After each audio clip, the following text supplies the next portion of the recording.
aujourd'hui, on va juste revoir un peu ensemble comment poser correctement une addition, notamment avec des retenues. Prenons un exemple très simple. On va faire même une double addition. 124 plus 356 plus 897. Donc, comme vous le savez déjà, quand on fait une addition, on commence toujours par les unités, ensuite les dizaines, ensuite les centaines. C'est valable pour les soustractions, etc., etc. Donc, je commence par la colonne des unités.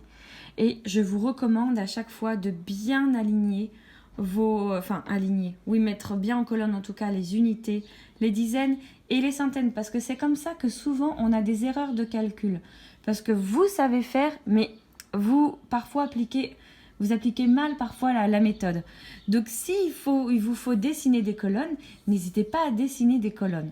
Moi je ne le fais pas, mais vous voyez, je laisse un bon espace entre la colonne des unités, la colonne des dizaines et la colonne des centaines. Et je ferais de même si j'avais des milliers, des dizaines de milliers, des centaines de milliers, des millions, etc. Donc unité. Je commence par 4 plus 6 plus 7. Là, je peux m'aider du complément à 10. Je sais que 4 plus 6, ça fait 10. Donc 4 plus 6, 10. 10 plus 7, 17. Je mets mon 7 dans la colonne des unités et je me retrouve avec une dizaine. 17 unités.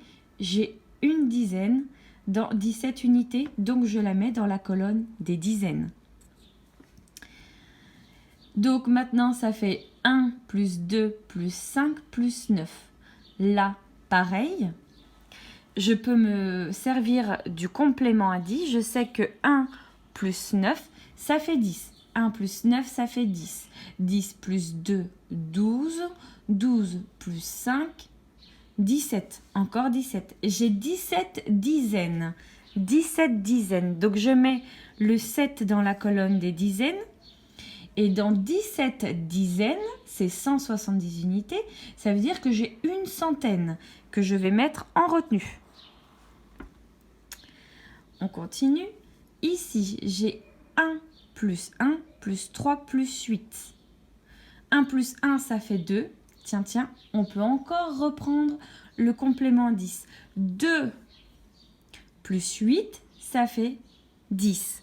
Plus 3, ça fait 13. Je mets le 3 dans la colonne des centaines. Et comme j'ai 13 centaines, c'est 1300 unités. Ça veut dire que j'ai un millier. Est-ce que je le mets en retenue ici? Non, parce que j'ai terminé mon calcul. Donc, je mets directement mon 1 ici. Donc, 124 plus 356 plus 897 est égal à 1377. Pour s'entraîner, on va refaire encore une opération, une addition, mais cette fois-ci, on ne mettra que deux nombres.